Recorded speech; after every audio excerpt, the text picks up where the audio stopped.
તો રાજ્યમાં હજુ સત્તાવાર ચોમાસું બેઠું પણ નથી, ત્યાં ગઈકાલે વરસેલો વરસાદ મુશ્કેલી તાણી લાવ્યું છે।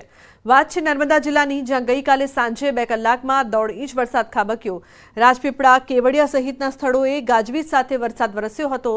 જો કે આ પ્રથમ વરસાદે રાજપીપળા સહિત જિલ્લાભરમાં વિનાશ વેર્યો છે। પહેલા વરસાદમાં જ કેળ, કેરી અને પપૈયાને ભારે નુકસાન થયું। જો કે આ વરસાદે માત્ર ખેડૂતોને નહીં પરંતુ સ્થાનિકોને પણ રડાવ્યા છે, જે લોકોના કાચા મકાનોના છાપરા ઉડતા ઘરવિહોણા થયા છે, જેથી હવે તે બહાર રહેવા મજબૂર બન્યા છે। નર્મદામાં માંગરોળ, રામપુરા, શહેરાવ, ગોપાલપુરા ગામમાં 500 એકર કેળાના પાકને લાખોનું નુકસાન થતાં જગતના તાતને ફરી રોવાનો વારો આવ્યો છે। ત્યારે ખેડૂતો સરકાર પાસે સર્વે કરાવી નુકસાનના વળતરની માંગ કરી રહ્યા છે।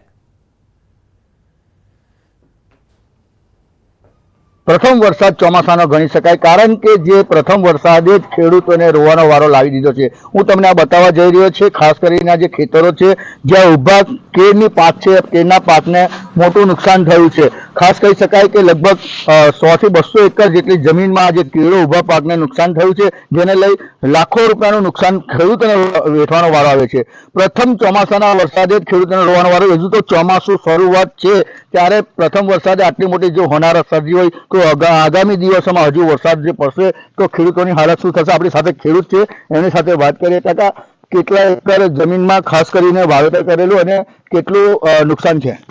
ગુવાર ગામમાં આશરે 100 થી 200 એકર વાવેતર છે, એમાંથી 80 થી 90% નુકસાન છે। ગામના છાપરા પણ ઉડી ગયા છે અને પ્રથમ વરસાદમાં જ આટલું નુકસાન છે તો આગળ કેટલું નુકસાન થશે એ અમારે વિચારવા જેવું છે। ખાસ કરીને વાત કરીએ તો નર્મદા જિલ્લામાં કઈ કઈ ખેતી કરવામાં આવે છે અને કયા વધારે મોટા પાકને નુકસાન છે? મુખ્યત્વે નર્મદા જિલ્લામાં કેળોનું વાવેતર વધારે છે, બીજું કેરીનું પણ વાવેતર છે, પણ એ પહેલા જ વરસાદમાં કેળાને 90 થી 80% નુકસાન છે અમારા ગામમાં। અન્ય કાકા છે, તેમની સાથે વાત કરીએ। કાકા, વારંવાર આવું થાય છે, સરકાર તમને કેટલી સહાય આપે છે? શું માંગ છે હવે? સરકાર સહાય તો પૂરતી આપતી નહીં, પણ જો સહાય ના આપે અને લોન માફ કરે એમ અમારે માન્યતા રાખવી છે। ખાસ વાત કરીએ તો જે ખેતી જે ગુવાર ગામમાંથી અન્ય આજુબાજુ ગામોમાં પણ કેટલું નુકસાન હશે? 90 થી 100% નુકસાન છે। માંગરોળ, રામપરા, ગુવાર, તરસાલ, શહેરાવ બધા જ ગામોમાં નુકસાન છે। તો તમે જોયું તેમ ખાસ કરીને આ જે ખેતર છે, ખેતરમાં તમામ કેળો સુઈ ગઈ છે। એક ખેડૂત આપણી સાથે છે, એની સાથે વાત કરીએ કે વારંવાર આવું જે ખેડૂતોને રોવાનો વારો આવે છે, હવે ખેડૂત કઈ દિશામાં જશે? હજુ તો આ જે કેળ દેખાય છે હાલમાં એ શરૂઆત જ કરી છે, હજુ કોઈ કટિંગ થયું નથી। હજુ મુહૂર્તના કેળ આપવાના હતા પણ બધી આખી ખેતરની કેળ સૂઈ ગઈ છે। આ છે ખેડૂત નરેશભાઈ પટેલ, ગુવારના છે। શું પરિસ્થિતિ છે અને શું માંગ છે તમારી સરકાર પાસે? પરિસ્થિતિ એટલે દર વર્ષે આ પોઝિશન વરસાદ શરૂઆત થવામાં જ આ વાવાઝોડાને એવું આવે છે તો સરકાર કઈ રાહત આપે એવું અમારી નમ્ર વિનંતી છે। એ રાહતમાં બી એવું કંઈ કરો કે અમને ડાયરેક્ટ ખેડૂતને મળી શકે એવું કંઈ કરો। બિલકુલ, આ હતા ખેડૂત। ખાસ વાત કરીએ તો સરકાર પાસે રાહતની માંગ કરે છે, પરંતુ કહી શકાય કે જે ચોમાસાની શરૂઆત છે, પ્રથમ વરસાદે ખેડૂતોને મોટા પાયે રોડાયા છે, કારણ કે જે ભરૂચમાં પણ એક ઝાડ વૃક્ષ પડી જવાને કારણે 3 લોકોના મોત નીપજ્યા છે અને જે ભારે પવન અને જે વાવાઝોડાના કારણે જે વરસાદ પડ્યો એ વરસાદ હાલ ખેડૂતો માટે તો આફત લઈને આવ્યો છે। દીપક પટેલ, ન્યૂઝ 18 ગુજરાતી, નર્મદા। નરેન્દ્ર મોદી સતત ત્રીજી વાર દેશના પ્રધાનમંત્રી બન્યા છે। પીએમ મોદીએ આજે ચાર્જ સંભાળતાની સાથે જ મોટો નિર્ણય લીધો છે। તેમણે ખેડૂત સન્માન નિધિની 17મા હપ્તાને મંજૂરી આપી દીધી છે। પીએમ મોદીના નિર્ણયથી 9 કરોડથી વધારે ખેડૂતોને ફાયદો થશે। આ નિર્ણયથી તેઓ અંદાજે 20,000 કરોડ રૂપિયા ખેડૂતોને આપશે।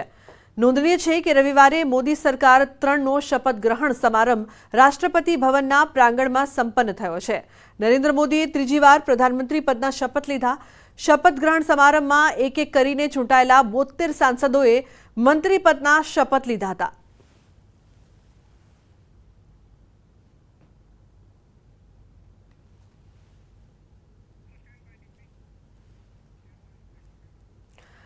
જૂનથી સંસદનું સત્ર શરૂ થઈ શકે છે। મોદી સરકારના કાર્યકાળનું પહેલું સંસદ સત્ર।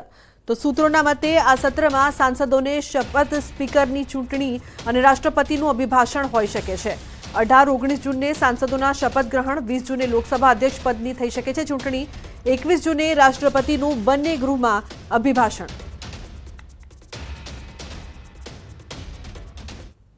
તો આવતીકાલે નવા 5 ધારાસભ્યો લેશે શપથ। પેટા ચૂંટણીમાં જીતેલા એમએલએ કાલે લેશે શપથ। વિધાનસભામાં ભાજપનું સંખ્યાબળ 161 થશે। નવા એમએલએ શપથ લેતા વિધાનસભાનું સંખ્યાબળ 180 થઈ જશે। તો વિધાનસભા અધ્યક્ષ શંકરભાઈ ચૌધરી લેવડાવશે શપથ। પોરબંદરથી અર્જુન મોઢવાડિયા, વિજાપુરથી સીજે ચાવડા, વાઘોડિયાથી ધર્મેન્દ્રસિંહ વાઘેલા, ખંભાતથી ચિરાગ પટેલ અને માણાવદરથી અરવિંદ લાડાણી ધારાસભ્ય પદે ચૂંટાયા છે।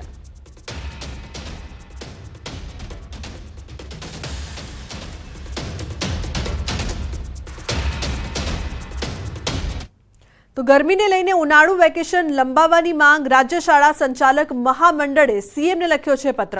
દિવાળી વેકેશન અંગે પણ ફેર વિચારણા કરવા રજૂઆત કરી છે। કેજી અને ધોરણ 5 સુધીના વર્ગોને પત્રમાં ઉલ્લેખ કરવામાં આવ્યો છે। રાજ્ય શાળા સંચાલક મહામંડળે રાજ્યમાંથી અલગ અલગ સંઘો દ્વારા મળી હતી રજૂઆત। તો રાજ્ય શાળા સંચાલક મહામંડળે સીએમને પત્ર લખ્યો છે અને વેકેશન લંબાવવાની માંગ કરવામાં આવી છે। ગરમીને લઈને ઉનાળુ વેકેશન લંબાવવાની માંગ કરવામાં આવી છે, જેના માટે રાજ્ય શાળા સંચાલક મહામંડળે આ માંગ કરી છે। ખાસ કરીને નાના બાળકો માટે આ રજૂઆત। અમદાવાદમાં મેડિકલ અને ડેન્ટલ પ્રવેશ માટે વિવાદમાં રહેલી નીટ મામલે વિરોધ। ગુજરાત યુનિવર્સિટી પાસે એનએસયુઆઈના કાર્યકરોના દેખાવો। નીટની પરીક્ષા અને પરિણામમાં ગોટાળા થયાનો આક્ષેપ। દેખાવકારોની અટકાયત કરવામાં આવી છે।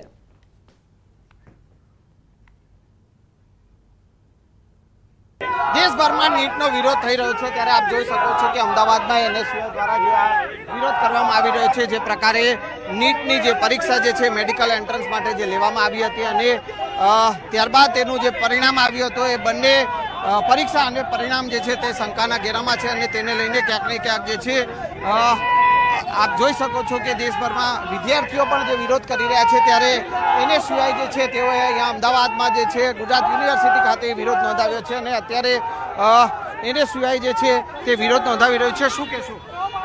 આ નીટનું જે કૌભાંડ થયું છે એના માટે અમારું આંદોલન છે। જ્યાં સુધી આનું નિરાકરણ નહીં લાવવા માટે આવે અમે આંદોલન કરીશું અને ભૂખ હડતાલ પણ ઉપર ઉતરીશું અમે।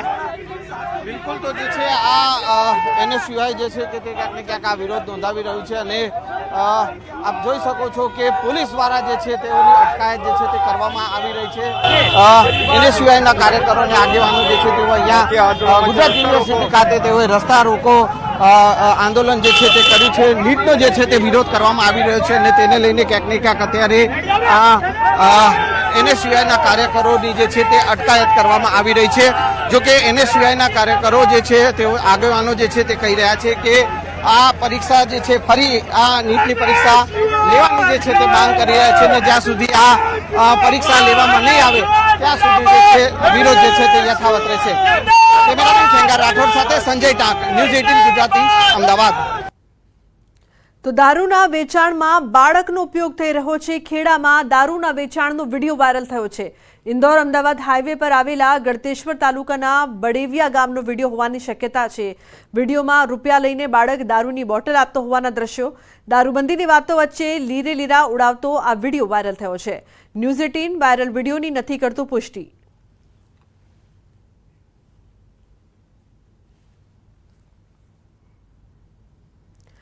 અરવલ્લી જિલ્લામાં સ્ટેટ મોનિટરિંગ સેલની કાર્યવાહી। મોડાસાના ગાજણ ટોલબૂથ પાસે લાખો રૂપિયાનો દારૂ ઝડપાયો। પંજાબી હોટલ સામે ઉભેલા ટ્રકમાં ઘઉંના લોટની આડમાં સંતાડેલ વિદેશી દારૂનો મોટો જથ્થો ઝડપી પડાયો છે। શામળાજી તરફથી આવતી ટ્રકની તપાસ લેતા લાખો રૂપિયાનો દારૂ ઝડપાયો છે। એસએમસી 8,892 દારૂની બોટલો સાથે રૂપિયા 10,35,600ની કિંમતનો દારૂ ઝડપી પાડ્યો। એસએમસીએ દારૂ સહિત 32,62,080નો મુદ્દામાલ જપ્ત કરી ગ્રામ્ય પોલીસ મથકે લવાયો છે। એસએમસીએ 2 લોકોને ઝડપીને આગળની કાર્યવાહી હાથ ધરી છે।